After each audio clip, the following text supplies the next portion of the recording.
Náš nejbližší soused je stejně záhadný, jako je neoddělitelně spjat s naším přežitím. Jeho stříbrné světélkování si nás podmanilo od první chvíle, co se člověk zadíval na hvězdy. Bližší ohledání odhalí ještě mnohem mocnější zdroj mýtů, tajemství a sporů, neviditelnou sílu, která se otáčí kolem Země každou denní vteřinou. Je to zdroj iluzí a kouzel, nebeské těleso, které je nám tak blízko a má mocný vliv na to, jak se chováme a jak fungují naše těla. Někteří vědci tvrdí, že bez něj by se planeta Země tak, jak ji známe, nikdy nevyvinula.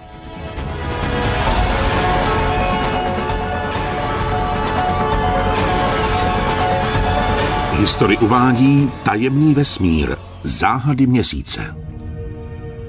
Náš měsíc, který je od Země vzdálený téměř 384 000 kilometrů, září na nočním nebi mnohem jasněji než ostatní nebeská tělesa. Když je měsíc na nebi a září, nutí nás to snít a žasnout. Náš okouzlující soused je také zdrojem mnoha prastarých legend a nerozluštěných tajemství. Měsíc je zlověstné místo, měsíc je tajemné místo. Z hlediska naší perspektivy je to záhadné místo. Dívat se na měsíc je krásné a samozřejmé. To velké zářící těleso na nebi se dá jen těžko přehlédnout. A tak si myslím, že se ho lidé ve všech dobách pokoušeli pochopit a nějak se s ním stotožnit. Věda nám ze zkušenosti pomohla vrhnout na některé věci z vesmíru nové světlo, ale přitom, jak je k nám měsíc blízko, i experti zkoumající měsíc přiznávají, že zdaleka nemají všechny potřebné odpovědi. Věda zkoumá procesy. Vysvětlováním si nejsme vždy zcela jisti. Důvod, proč toho o měsíci tolik neznáme, je, že ho zkoumáme teprve pár set let. A měsíc je tady asi 4,6 miliardy let. Náš měsíc byl stvořen díky sopečné činnosti před 3 až 4 miliony let. Dnes se většina lidí domnívá, že to je nečinný mrtvý svět plující vesmírem, ale je to tak? 20. července 1969 Neil Armstrong udělal během první historické návštěvy svůj malý krok na měsíčním povrchu. Pro člověka to byl jeden malý krůček, pro lidstvo to byl obrovský skok. Zatímco byl na měsíci, Armstrong nahlásil, že uviděl něco, co nazval oblastí mnohem více osvětlenou, než bylo okolí. Vypadalo to, že v té oblasti je nepatrné množství světélkování. Co by to mohlo znamenat?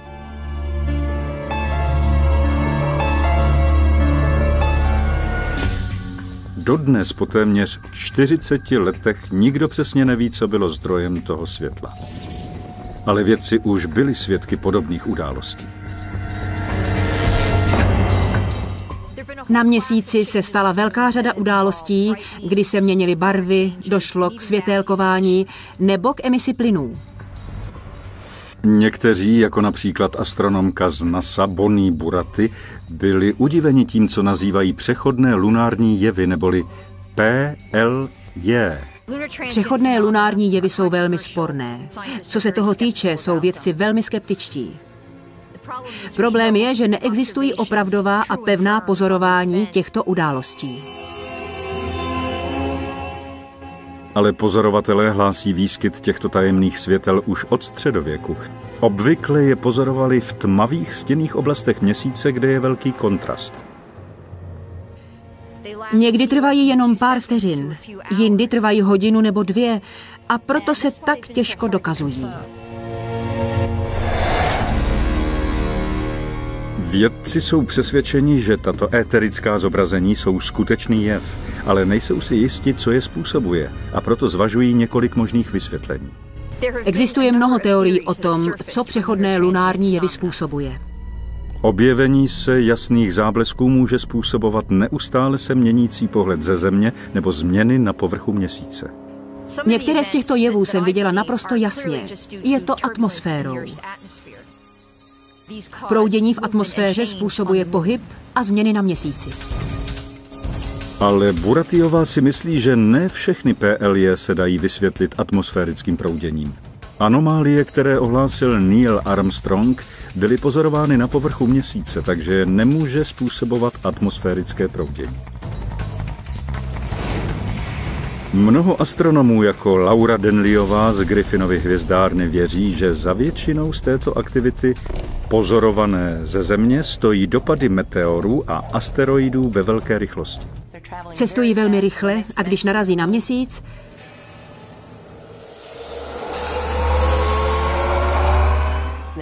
způsobí velký a jasný výbuch.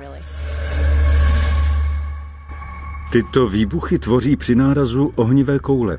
Mohou být jedním ze zdrojů těchto jevů, ale v této teorii máme mnoho neznámých. I když jsme tyto záblesky pozorovali na tmavé straně Měsíce, nepodařilo se nám najít kráter, který by se s nimi dal spojit. A tady se dostáváme do rozporu, protože neexistuje žádná velká událost, která by byla jednoznačně pozorovaná. Další možné vysvětlení je to, že když meteor narazí do Měsíce, vytvoří se obrovský kráter a posuny půdy kolem okraje kráteru vyvrhnou hory měsíčního prachu.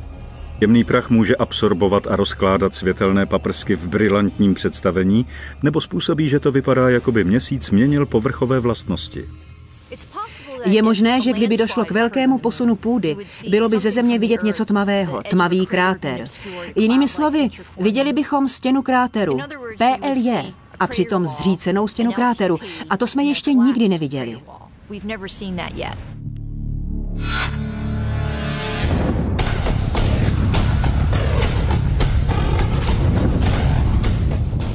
I ta nejspornější teorie ohledně těchto lunárních anomálií by mohla úplně změnit náš pohled na Měsíc.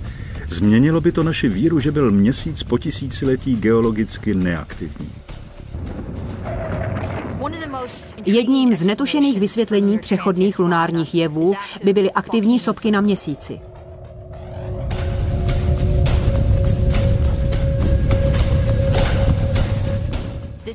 Myslím, že z vědeckého hlediska je to velmi důležité, protože to by nám potvrdilo, že je Měsíc ještě geologicky aktivní.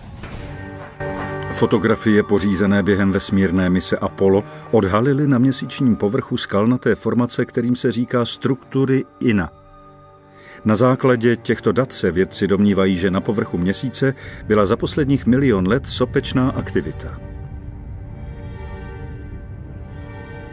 Byla to zlomová informace a znamenalo to, že primárním zdrojem PLJ by mohla být sopečná činnost, ale mnoho vědců ještě není úplně přesvědčeno.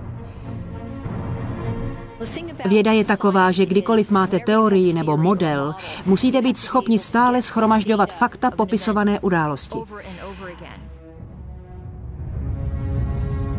Nemáme důkazy o tom, že původem těchto tajemných záblesků by mohla být sopečná činnost. Nikdy jsme neměli 2 nezávislé pozorovatele, kteří by obdrželi nezvratná fakta ve stejnou dobu.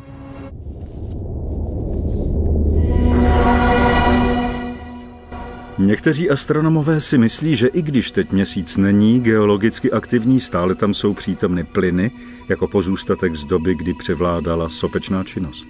Kdyby byly zůstatkové plyny schopny dosáhnout na povrch, sluneční paprsky by rozptýlily barevné odstíny červené a modré, obsažené v plynových částicích. Měsíc by stále uvolňoval plyny a neměl by přitom žádnou vnitřní aktivitu. Uprostřed Měsíce existují minerály, které vytvářejí tyto plyny a ty pak pronikají k povrchu Měsíce a pak vystupují. Existuje mnoho teorií o přechodných jevech. Která je nejvěrohodnější? Doktorka Buratiová nerada přisuzuje těmto jevům jenom jedno vysvětlení. Myslím, že důvody pro PLJ existují miliony. Myslím, že existuje víc než jenom jedno vysvětlení. Není to jenom jeden jev, je to mnoho různých druhů aktivit. V současné době může zůstat příčina přechodných lunárních jevů skryta na tmavé straně Měsíce. Ale diagnostikovat příčinu úplňkové horečky tady na Zemi bude mnohem složitější. Jaký dopad, jestli vůbec nějaký, má úplněk na naše těla a na naši mysl?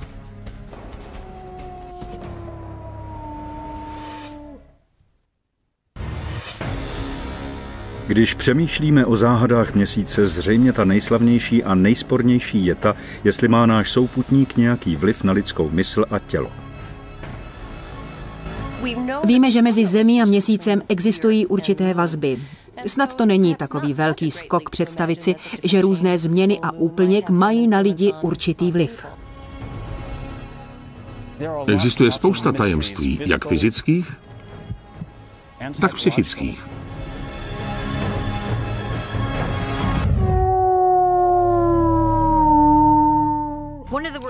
Jedno ze slov, které existují pro bláznovství, je odvozeno od luny, latinského slova pro měsíc. Proto si myslím, že lidé po staletí spojovali měsíc s lidskou psychologií.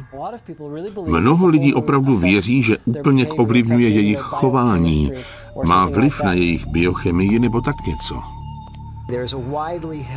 Mezi mnoha lidmi, včetně kliniků, je velmi rozšířený názor, že během úplňku nastávají změny. Zjevné změny v návštěvách na pohotovosti, v množství těhotenství, v množství porodů. Existují tajemství spojená se změnou chování během různých fází měsíce. Neoficiální důkazy se množí, ale podporuje i věda domněnku, že se dá vliv úplňku na lidi změřit? Lidé se dlouho snažili spojit měsíc a důsledky měsíční přitažlivosti na chování lidí a zvířat. Důkaz. Měsíc hýbá obrovskými oceány, které tvoří téměř 70% naší planety. Tak jestliže je lidské tělo tvořeno ze 70% z vody, nemělo by to znamenat, že měsíc vyvíjí stejnou přitažlivou sílu i na lidské bytosti? Mnoho vážených členů lékařského společenství hlásilo během úplňku změny v lidském chování a fyziologii. Musíme mít otevřenou mysl a jako pečliví pozorovatelé předpokládat, že existují určité vztahy mezi změnami v měsíčním cyklu a způsobech, jak se chováme. Jak, v jakých časových vzorcích se pohybují naše zdraví a naše nemoci. A teprve potom si zřejmě budeme moci kreativním, kritickým a rigorózním způsobem položit otázku, je to možné?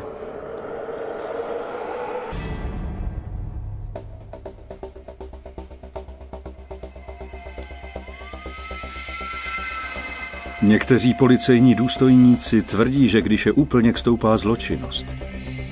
Jiní si tím nejsou tak jistí.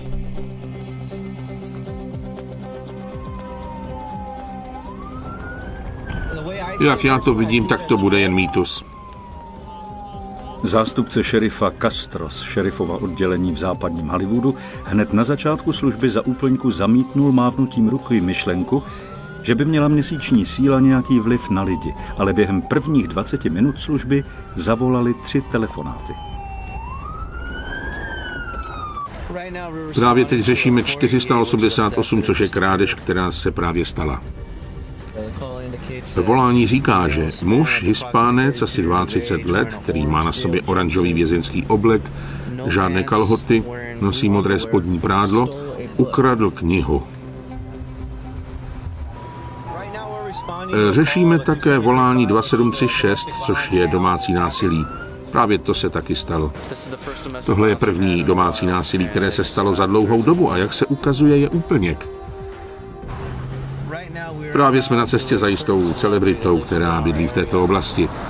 V hlášení se říká, že soused vedle této celebrity hází na oznamovatelů v přední dvorek nějaké lahve.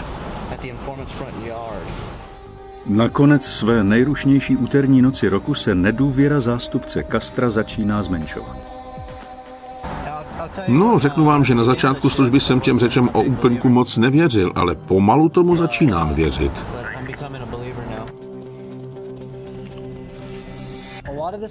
Většina z toho je spojeno s myšlenkou, že měsíc způsobuje na Zemi příliv a že možná způsobuje příliv i v lidech. Ale tak to není. Měsíc nemá na naše těla stejný vliv jako příliv. Můj hrudník se nezvětší, protože na něj působí měsíc. Doktor Peter Pressman z nemocnice Cedars-Sinai v Los Angeles přiznává, že někteří z jeho kolegů věří, že měsíc ovlivňuje lidské chování. Lékaři, kteří věří, že měsíc ovlivňuje naše těla a naše chování, přišli k tomuto závěru na základě svých pozorování.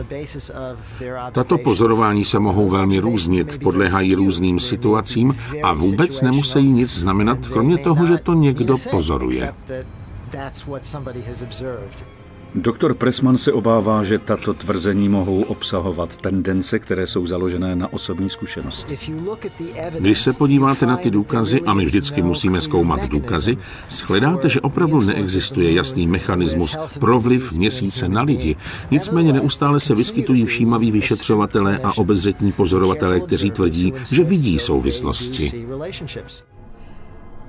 Lidské chování se řídí tím, čemu věří, a jestliže věříte, že je na měsíci něco magického a že to má na vás vliv, pak můžete změnit své chování. Jestli má nebo nemá měsíc nějaký měřitelný vliv na naše tělo a mysl, bude i nadále předmětem diskuse a součástí tajemství našeho měsíce. A je tady další legenda spojená s naším nejbližším nebeským sousedem. Ale ne všichni můžou muže na měsíci vidět. Muž na měsíci, to jsou tyhle obrovské temné oblasti, které tvoří to, o čem si někteří lidé myslí, že to vypadá jako oči a nos a usměvavý obličej. Začnu tím, že vám řeknu, že jsem muže na měsíci nikdy neviděl. A když ho někdo vidí, je to věc osobní fantazie. Měsíc byl vždycky součástí folkloru a tajemství každého národa, ale to, co si myslíme, že vidíme, je jen v oku každého diváka. Většina národů vlastně muže na měsíci nevidí. Velkým favoritem mnohých je králík, ale je toho ještě víc.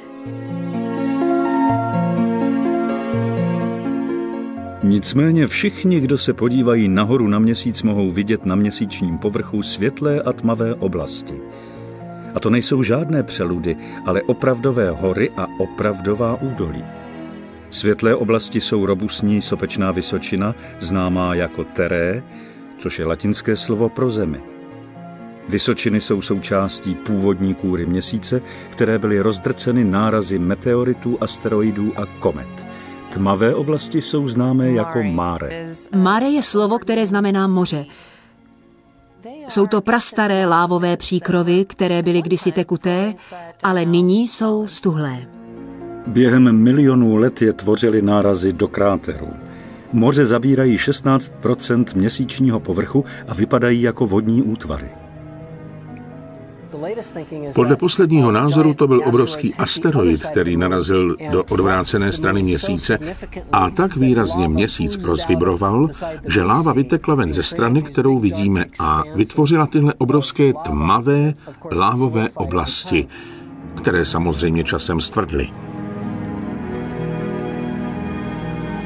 Sopečná aktivita prehistorických časů, která vytvořila světlé a tmavé kontrasty, vytvořila neúmyslně to, co někteří vidí jako rysy lidského obličeje.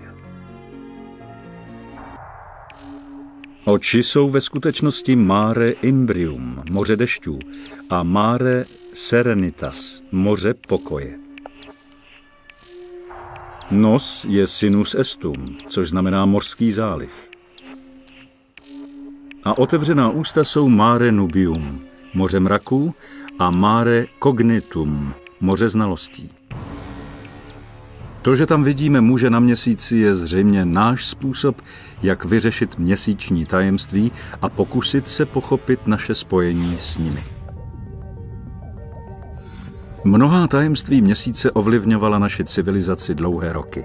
Původní člověk založil svůj kalendář, zemědělství, matematiku a astronomii na měnících se, ale neměnných fázích měsíce, a do jisté míry to stále děláme. Každý měsíc se zdá, že luna změní svůj tvar během 8 fází cyklu, ale proč má měsíc fáze?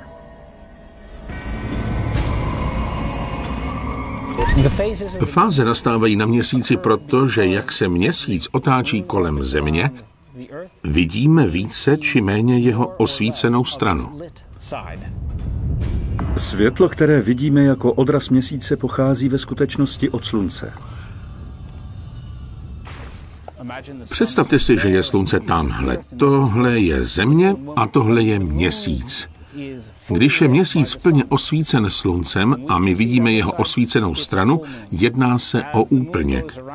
Jak se Měsíc otáčí kolem Země, vidíme toho méně a méně z osvětlené části a více z tmavé části. Úplněk nastává, když je Měsíc na opačné straně slunce než je Země a tím je měsíční povrch plně osvícen. Během všech fází Měsíce vidíme díky našemu pozorování ze Země více méně jenom osvětlenou část Měsíce. Není to ten případ, kdyby například Země stínila světlo, které by jinak mířilo na Měsíc. To se však stává během zatmění. A pozorování ze Země si s námi pěkně zahrává. Když se například jedná o velikost Měsíce, může být pohled velmi klamný.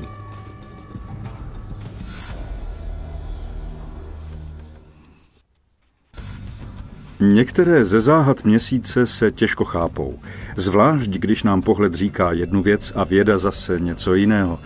Potřebujeme se na problém podívat z jiné perspektivy. Někdy, když je na nebi úplněk, se zdá, že je mnohem větší a blíž obzoru, než když pak vystoupí nahoru. Někteří pozorovatelé usuzují, že je to až o 50 až 75% větší, než se napoprvé zdá. Ale je Měsíc za úplňku opravdu větší, když je blíž obzoru? Všichni mí přátelé si myslí, že když je Měsíc na obzoru, že je větší. Co tedy způsobuje takový velký rozdíl ve velikosti? Měsíc ve skutečnosti nemění svoji zdánlivou velikost od spodního do nejvyššího obzoru, to jenom my ho vnímáme, jako by byl větší. Jedním z vysvětlení je, že naše mysl posuzuje velikost Měsíce v souvislosti s ostatními objekty. Zdá se větší, protože nahoře na obloze není nic jiného, s čím by se dal srovnat. Je tam jen on sám. Jinými slovy, jestliže pozorujeme velký objekt, jako například dům, který je v porovnání s Měsícem maličký, naše mysl nám říká, že musí být obrovský. Ale pokud je Měsíc vysoko na obloze jen sám, naše mysl si to nemyslí. Pak vnímáme Měsíc jako malý. Dalším z možných vysvětlení je Ponzova iluze pojmenovaná po Máriu Ponzovi, který předpokládal, že mozek posuzuje velikost objektů podle toho, co je v pozadí. Ponzo položil přes obrázek se železničními kolejemi 2 páry stejných tyčí tam, kde koleje ustupují dozadu. Horní tyče vypadaly širší, protože se zdálo, že koleje přesahují, zatímco ty spodní mezi ně přesně zapadly, ale ve skutečnosti oba páry tyčí, které ležely přes koleje, měly stejnou velikost.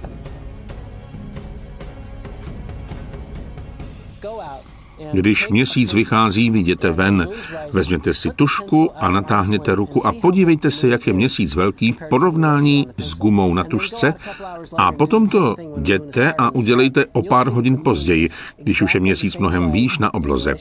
Uvidíte, že v porovnání s gumou na tužce bude mít Měsíc v obou případech stejnou velikost. Když se pokusíme posoudit jeho velikost, může si Měsíc s námi zahrávat, ale na jeho účincích na naši planetu není nic imaginárního.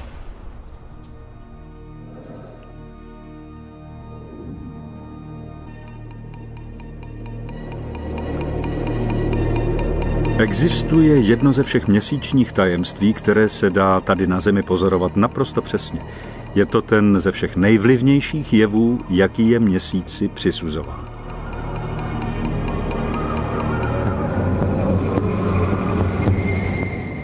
Z našeho zemského pohledu se příliv a odliv jeví jako čas, kdy moře stoupá a klesá. Ale je to působení přitažlivosti mezi Měsícem a Zemí. A tak, jak Měsíc prochází, přitahuje oceány, které se zvedají a my to vidíme jako příliv.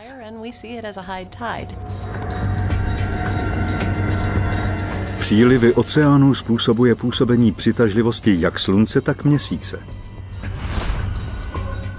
Jak Slunce, tak Měsíc mají na Zemi vliv a to způsobuje příliv. Ale Měsíc je mnohem blíže a tak pociťujeme jeho přitažlivost mnohem silněji než u Slunce.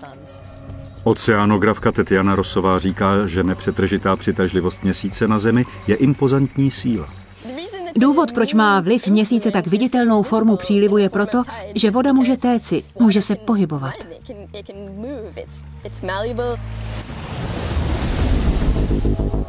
Jedna společnost ve vzdáleném Kanadském zálivu se naučila žít s tak obrovským přílivem oceánu, jaký se nevyskytuje nikde na světě. Zatímco se všude na světě během přílivu zvedá hladina průměrně asi 1 metr, asi tak 3 stopy, vody kolem zálivu Fundy mezi Novým Skotskem a Novým Brunswickem vystoupí 2krát denně až o 50 stop, což je asi 16 metrů. Jedním z důvodů, proč v zálivu Fundy stoupá příliv tak vysoko, je tvar pobřeží pod zálivem. Vypadá tak trochu jako trichtýř, takže když se voda zvedá, zvedá se velmi rychle. Při přílivu do zálivu natečou stovky miliard tun vody jen za pár hodin, potom za odlivu toho většina zase stejně rychle odteče. Záliv má takovýhle tvar, asi takhle. A první příliv přijde jako jedna velká vlna a pohybuje se kolem a potom zase zpátky a vyteče z příkopu. A ve stejnou dobu a potom zase v zálivu vyteče ve chvíli, než se zase vytvoří další příliv. Odlivový odraz se zvedá ve chvíli, když začíná příliv, a tak se shodují. Určité vlnové délky se odrážejí a tím se vzájemně zesilují a rozšiřují. Rozšiřují se vzájemně a proto se tím zvyšuje příliv. Tuto rezonanci také zesiluje trichtýřovitý tvar zálivu Fundy a posiluje extrémní výkyvy jeho přílivu. Záliv se postupně rozděluje na sérii povodní a říčních přítoků, které ohraničují přílivové proudění a podílejí se na neobyčejných přílivech. Přílivy představují jednu z cest, kterou je naše planeta navždy svázaná s Měsícem. Ale to není jediná. Víme, že přitažlivá síla Měsíce neustále k sobě přitahuje zemské oceány, zatímco gravitace Země přitahuje Měsíc. Ve vesmíru se všechno vzájemně přitahuje, tak Země přitahuje Měsíc a Měsíc přitahuje Zemi. Gravitační síla Měsíce na oceány je tak mocná, že způsobuje na obou stranách planety to, čemu se říká přílivové vyvýšení. Měsíc působí na Zemi přitažlivou silou a když se tak děje, působí také na oceány, které se k němu trochu natahují. Přednostně působí na přední straně Země, na tamnější oceány a přitahuje tam Zemi trochu méně. A na opačné straně není oceán k Měsíci tak přitahován. To je proto, že na Zemi existují 2 typy vyvýšenin. Přílivová vyvýšení v našich rozlehlých oceánech značně ovlivňují rotaci Země. Tato přílivová vyvýšení, která tvoří Měsíc, se pohybují směrem ven trochu před Měsícem a Měsíc je ve skutečnosti tahá tak trochu zpět. A když je Měsíc tlačí zpět, zpomaluje to Zemi. Bez Měsíce by se Země otáčela mnohem rychleji a naše dny by byly mnohem kratší. A to by nesmírně ovlivnilo život, který se vyvinul na Zemi. Ale síly přílivu, které svazují Zemi s Měsícem, cestují oběma směry. Země má na Měsíc nepopiratelný vliv. Takže, jestliže existuje na Měsíci voda, mohla by gravitační přitažlivost vyvolávat podobné přílivy měsíčních oceánů? Odpověď zní ano. Ve skutečnosti byl Měsíc před miliardami let tvořen výhradně z tekutin, ale ne z tekuté vody. Když Měsíc vznikl a byl velmi mladý, byla to jenom tekutá hornina, magma. Měsíc byl jako sálající peklo na nebi. A protože ta hornina byla tekutá, i když to byla hornina, gravitační přitažlivost Země a oběžná dráha Měsíce způsobily, že v tekuté hornině nastával příliv stejně jako dnes na Zemi v oceánech. Během času se Měsíc a jeho láva změnily na bezútěšnou pevninu, ale gravitační působení mezi Zemí a Měsícem nikdy neustalo. Teď si představte, že by se na nebi každou noc neobjevoval jasný stříbrný Měsíc. Jaký jiný svět bychom to obývali? To, že dnes existujeme, je částečně díky Měsíci, který umožnil na Zemi vytvořit ovzduší a rané oceány plné minerálů, které umožňují naši existenci. Kdyby nikdy neexistoval Měsíc, Země by byla úplně jiné místo, protože Měsíc vytváří na Zemi přílivy, které nejenom tvarují pobřeží, ale tvarují i krajinu.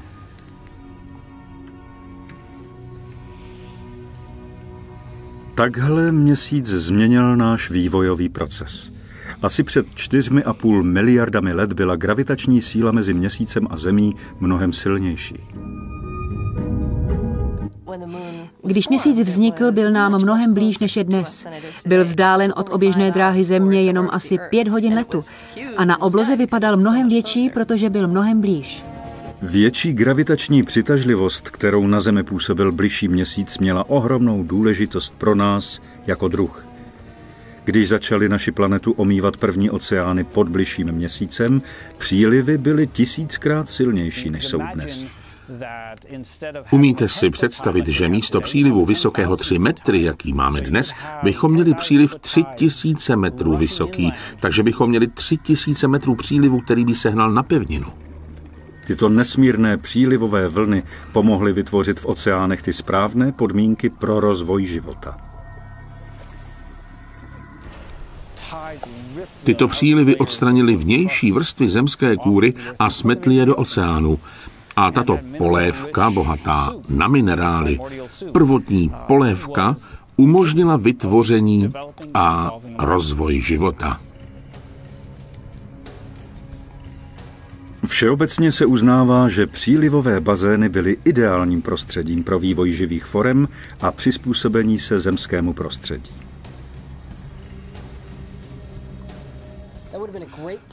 Například by to bylo skvělé místo pro první mořské tvory, aby se jim vyvinuly nohy. Mohli přijít do přílivových bazénů, kde polovinu dne bylo vlhko a polovinu dne sucho. A to by bylo skvělé místo, aby jim narostly nohy. Podle astronoma Neila Comminse nesmíme nikdy podceňovat vliv Měsíce na náš rozvoj jako druh. Myslím, že bez Měsíce by se ten proces tak neurychlil. My jsme se vyvinuli tak, že jsou naše biologické hodiny nastaveny na 23-24 hodinový čas. Kdyby neexistoval Měsíc, den by měl 6 hodin. A my jako tvorové, kterými jsme dnes, bychom nemohli existovat. Jakmile Měsíc zpomalil oběh Země, stabilizovala se rotace naší planety a změnilo se klima. A Měsíc projevil obrovský vliv na rozvoj savců, jejichž přežití závisí na Měsícem zalitých nocích. Měl Měsíc velký účinek na naši existenci? Myslím, že naprosto.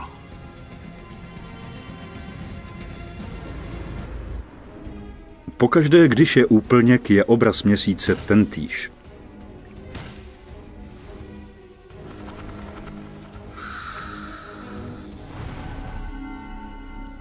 Existuje jedna záhada. Mnozí lidé se podivují, proč nikdy nevidíme odvrácenou stranu Měsíce.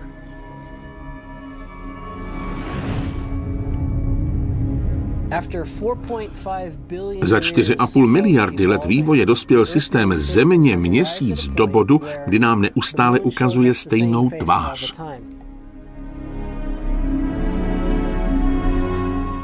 Před miliardami let způsobilo tření vulkanických přílivů to, že Měsíc zpomalil svoji rotaci a ta se stala vázanou na Zemi. To neznamená, že by se Měsíc neotáčel, jenom se za celou věčnost výrazně zpomalil. A tajemství odvrácené strany Měsíce má co dělat se synchronicitou. Jestliže tohle je Země a tohle strana Měsíce, kterou vidíme, a jestliže se Měsíc neotáčí, tak bychom začas uviděli i odvrácenou stranu Měsíce. Protože však má Měsíc stejnou synchronní rotaci, jakou se otáčí Země, vidíme neustále jeho stejnou stranu. Odvrácená strana měsíce není vždycky tmavá. Když jste ve vesmíru, tak uvidíte, že slunce osvěcuje obě strany měsíce, když se měsíc otáčí po dobu jednoho měsíce kolem Země. Ale tam, kde jsme, vidíme jenom jednu stranu. Gravitace zcela řídí vztahy Země-Měsíc. Nebo to tak není?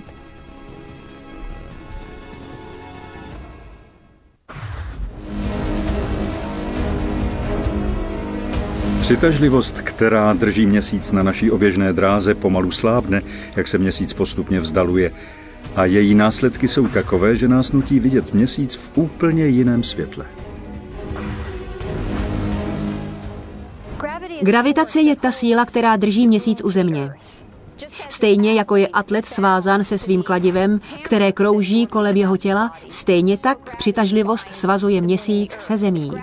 Kdyby přitažlivost náhle zmizela, Měsíc by odletěl do vesmíru stejně, jako letí kladivo do pole.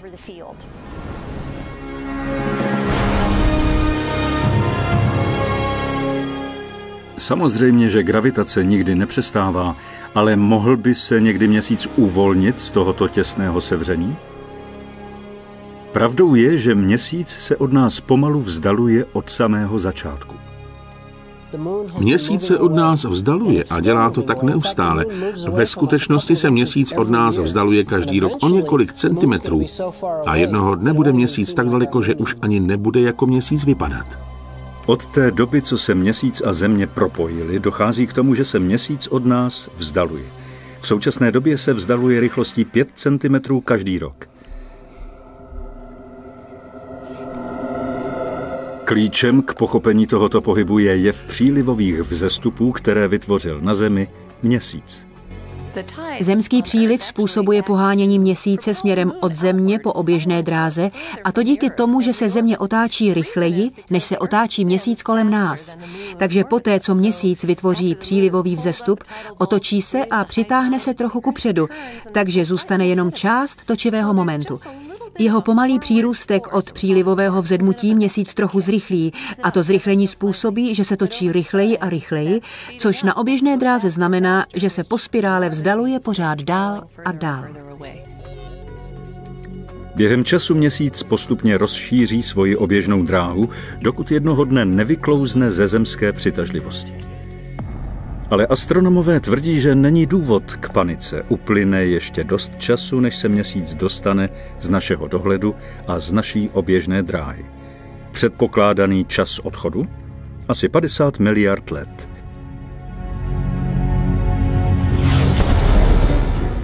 Během let nás Měsíc těšil, udivoval a někdy také děsil.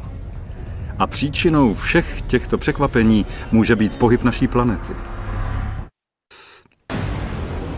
Další výjimečná vlastnost Měsíce je zapsaná ve starobylých textech a nepřestává nás dodneška udivovat.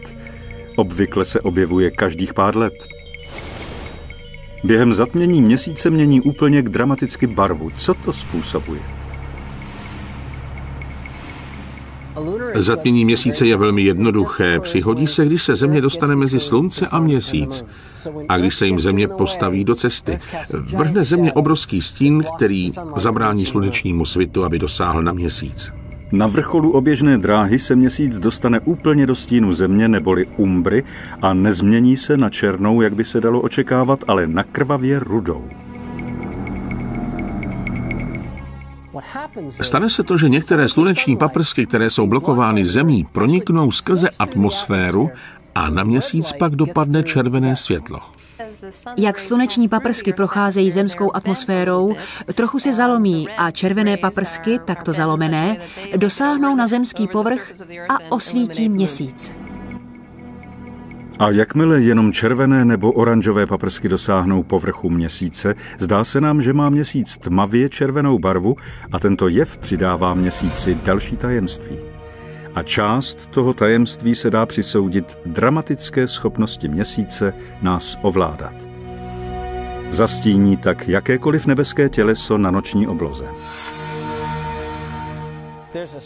Měsíc má zvláštní magii. Jsou to jeho fáze, jeho záře na jinak temné obloze.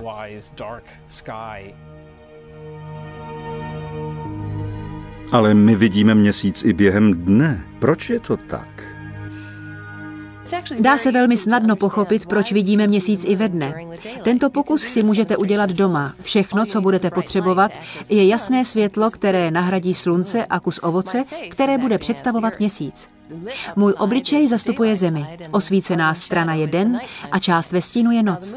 Teď ovšem měsíc obíhá kolem Země a několikrát za měsíc je na její oběžné dráze a to je na Zemi den. A proto ho můžu vidět za jasného světla.